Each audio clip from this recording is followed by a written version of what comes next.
नमस्कार मैत्रिणींनो, मी प्रणाली आपल्या यूट्यूब चॅनलवरती तुमचं खूप खूप मनापासून स्वागत आहे. आणि मी काही ब्लाऊज स्टिच केले होते. पहिला पार्ट मी अपलोड केलेला आहे, हा दुसरा पार्ट आहे.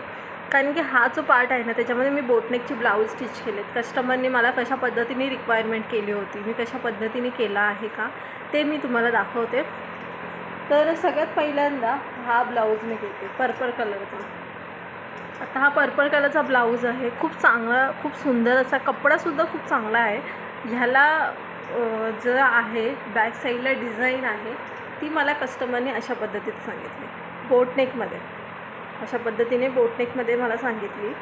आणि ही जी लेस होती ना, ह्याला खालच्या साईडला मी केली.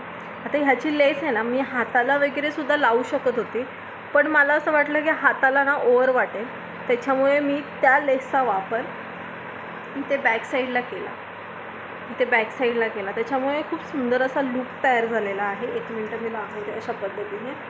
आणि इथे मध्ये असं बटन वगैरे लावीन मी गोल्डन कलरचं, त्याच्यामुळे सुद्धा खूप सुंदर असं दिसेल. बॅक साईड तुम्ही बघू शकता आपल्या कशा पद्धतीचा फिनिशिंग आहे. आणि जे आपलं जे आहे, कधी पण बघा बोटनेकमध्ये ना, ह्याला जर शेप प्रॉपर आपल्याला द्यायचा असेल तर कॅनव्हासचा वापर कंपल्सरी आपण करतो. बोटनेकच्या ब्लाऊजला किंवा डिझाईनच्या ब्लाऊजला आपलं जर फिनिशिंगचं काम जर आपल्याला परफेक्शनली करायचं असेल तर त्याला आपण अशा पद्धतीचं शेप देऊन कॅनव्हास लावून अशा पद्धतीने करतो. ओके, त्याच्याने काय होतं, आता ह्याला मला हात सिलाई करायचं बाकी आहे, पण मी फॉर एक्झाम्पल असे तुम्हाला टिप्स देते म्हणून मी हा वेगळा व्हिडिओ केला. कारण की खूप मोठा व्हिडिओ झाला असता की मी एक्सप्लेन करत राहिली असती, तर त्या व्हिडिओमध्ये हे ब्लाऊज घेऊन, त्याच्यामुळे म्हटलं सेपरेटली मी करेन. तर हे खूप सुंदर असं आहे. तुम्ही जर ह्याच्यामध्ये एक आयडिया म्हणून ना, इथे असा नेटसुद्धा तुम्ही अटॅच करू शकता. आता जर तुमच्याकडे नवरीच्या ऑर्डर्स येत असतील तर अशा पद्धतीचा नेट्स लावून त्याला तुम्ही असं झुमके वगैरे मध्ये अटॅच करू शकता आणि डोली पॅचमध्ये लावू शकता. असं काहीतरी क्रिएटिव्ह काम तुम्ही करू शकता. आणि आपल्या ब्लाऊजचं कामच असं आहे की क्रिएटिव्हिटी असणं गरजेचं आहे. तुम्ही जितकं क्रिएटिव्हिटी कराल तितकी तुमच्याकडे कस्टमर येतील, तसं तुमच्याकडे ऑर्डर्स वाढतील. तुम्हाला असं वाट बघायची गरज नाही लागणार की माझ्याकडे आता काम नाही आहे, मी आता काय करू, असं नाही होणार. एक काम संपलं की दुसरं काम लगेच येणार आहे. आणि अशा पद्धतीने हा ब्लाऊज झालेला आहे. ह्याची मी शिलाई तुम्हाला सांगू, 300 रुपये मी सांगितले. 300 रुपये. आणि पुढे काय फोटक्स आहे, कटोरी वगैरे काही नाही आहे, फोटक्स आहे. त्याच्यामुळे ही कस्टमर माझी जुनी आहे, खूप जुनी कस्टमर आहे. तर तिचाच हा एक बोटनेक ब्लाऊज, 3 ब्लाऊज आहेत, दाखवते तुम्हाला. हा तिसरा एक ब्लाऊज. हा बघा, हा थोडासा इथे माझं थोडंसं काम बाकी आहे. हे करता मी म्हणले चला व्हिडिओ करेन. हे ना मी ॲरीवर्कचं मटेरियल असतं ना, त्याच्यामधून जरासं काहीतरी क्रिएटिव्ह काम करायचा प्रयत्न केला आहे. इथे थोडंसं काम बाकी आहे, पण मी अशा पद्धतीने पूर्ण म्हणजे थोडंसं असं लेस टाईप करणार आहे, ज्याच्याने चांगला असा लूक येईल घातल्याच्यानंतर. आणि इथे बघू शकता आपला शेप पण बघा, मंदिरा टाईप असतो ना, तसं दिसतं. एकदम मस्त दिसतो आहे शेप. ह्यालासुद्धा मी कॅनव्हास वापरला आहे. ओके, ह्यालासुद्धा कॅनव्हास वापरला आहे. आणि याला हे बघा, याला बॅक साईडला अशी हे करून एकदम सुंदर असा शेप दिसतो आहे. आणि इथे बघा, ह्याला मी ओव्हरलॉकचा वापर केला आहे, कारण की हा कपडा आहे ना खूप जास्त म्हणजे असा निघणारा आहे, असा खूप जास्त कपडा निघणार आहे. तर ती कस्टमर बोलत होती नको मला ब्लाऊजला ओव्हरलॉक वगैरे, तरीसुद्धा मी माझ्या पद्धतीने फ्रीमध्ये ते ओव्हरलॉक करून दिलं. कारण की कालांतराने तो ब्लाऊज आहे ना खराब होऊन जाईल असं मला वाटत होतं, कारण की तो कपडा सूत आहे ना एकदम असा निघतो आहे. म्हटलं राहू दे, तुम्ही त्याचे काय पैसे देऊ नका, पण मी तुम्हाला ओव्हरलॉक करून त्याचं देते, म्हणजे जेणेकरून तुमचं ब्लाऊज चांगलं टिकेल. कुठेतरी कस्टमर जोडण्यासाठी ना थोडाफार आपल्याला लॉस सहन करावा लागतो, त्याच्यामुळे काय नाही, ठीक आहे. आपण तुम्हीसुद्धा जर जुना कस्टमर असेल तर असं कॉम्प्रोमाइज थोडंसं करू शकता.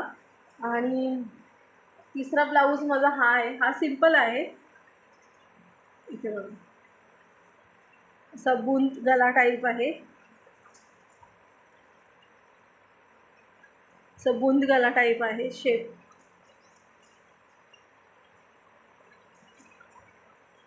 म्हणजे अशा पद्धतीचा शेप आहे तो, असा एकदम प्रॉपरली. कपडा एकदम सॉफ्ट आहे, त्याच्यामुळे असं नीट स्थिर राहत नाही आहे. अशा पद्धतीने बुन कलर टाईप आहे. इथे मी बटन लावणार आहे गोल्डन कलरचं, जेणेकरून त्याचा खूप सुंदर असा आकार येईल. हे बघा, हे सुद्धा हाताची मला ही डिझाईन खूप आवडली, नवीन ट्रेंडिंग वाटतं त्या साड्या आलेल्या आहेत, त्याच्यामुळे खूप सुंदर असा लुक दिसतो आहे. हे बघा,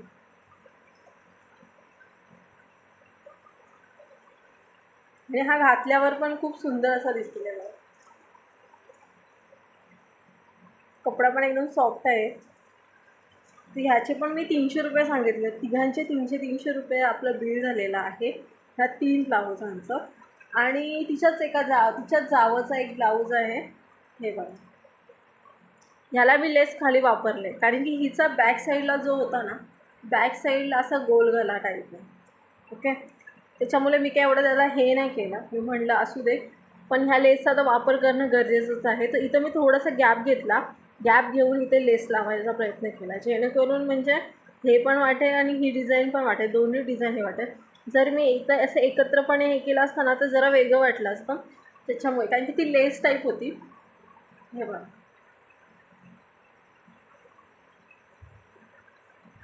ह्याचे मी घेतलेले आहेत 250 रुपये. असे हे माझी ही एवढी ब्लाऊज बोटनेकमध्ये आणि एक सिम्पलमध्ये आहे. अशा पद्धतीने मी तुम्हाला आज 4 ब्लाऊजं मी दाखवली. ह्याच्यामध्ये थोडं टिप्स देण्याचा प्रयत्न केला. आपल्या व्हिडिओमध्ये तुम्हाला मी टिप्स देण्याचा खूप जास्त प्रयत्न करेन, जेणेकरून तुम्हालासुद्धा तुमच्या स्टिचिंग कामामध्ये खूप जास्त फायदा होईल. धन्यवाद.